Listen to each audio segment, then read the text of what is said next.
President Trump backing off his threats to impose tariffs on at least one of America's three largest trading partners today. The president confirmed an agreement with Mexico's president to delay those tariffs by 1 month. Trump also spoke with Canadian Prime Minister Justin Trudeau, with another conversation scheduled to happen in just a few hours. A reminder for our viewers here. Tariffs against Canada and China are still scheduled to take effect tomorrow.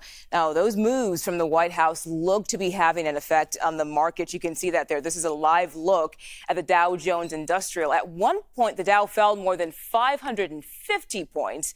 CBS News senior White House correspondent Weijia Jiang joins us now for more. And Mexico says the conversation with Trump was a productive one. How did the two come to this agreement in the first place? Well, we always knew that this was likely coming, this conversation, because it started as soon as President Trump took office and he made the threats of these tariffs against Mexico and Canada. And so we do know that President Trump spoke with Mexican President Claudia Sheinbaum on the phone, and it ended with a pause in the tariffs. And those stock numbers that you pointed to, no doubt a factor in this, because you can really see in real time how it could potentially not only affect the U.S. economy, but the global one as well. And so Mexico has agreed to do more at the border, to send in more of its guards at the southern border to ensure that there is a decrease of migration. Of course, all of this is a political tool that the president has used many times to try to get other countries to align with his goals. And of course, the border is among his top priorities here. And so we'll see if the tariffs actually go into effect in 1 month. But for now, they are paused to see what kind of progress can be made to stop the flow of migrants. Okay, Weijia, I want to talk about the Secretary of State, Marco Rubio. He's on the move today, making his first international trip since being confirmed to the role. And just moments ago, he touched down in El Salvador. What are we expecting to see from that visit?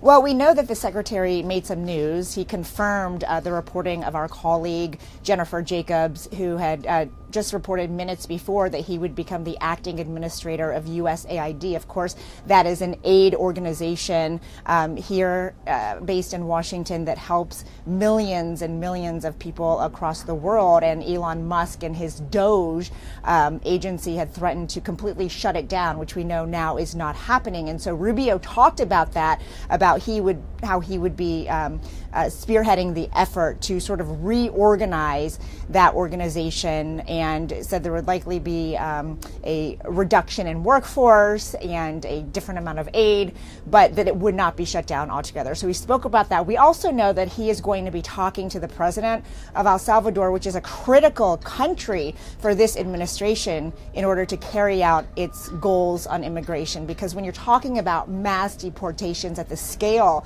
that the president wants, you have to think about where are the migrants going to go. And so he will be trying to convince the president there to accept migrants that are not Salvadorian, that are not nationals, but to accept people there as a safe haven for them instead of waiting out their cases here in the U.S. So that is a big topic of conversation today.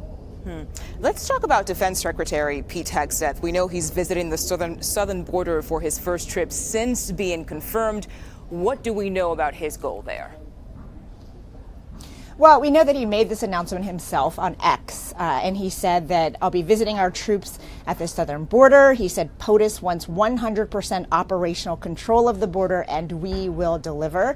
Secretary Hegseth went on to say border security is national security in all caps. So essentially this is an information gathering trip, I imagine, because he wants to see what these servicemen and women are doing. He wants to report back to President Trump about the resources there and what more the military can do. And he has already said many times that the military would assist in this endeavor in any way possible. What we don't know is exactly how many troops could be heading to the southern border and exactly what additional troops will be there. We know that on day one, the president signed an executive order sending about 1,500 troops there. And part of what they are doing is continuing construction of the border wall and offering any assistance to enforcement that is required.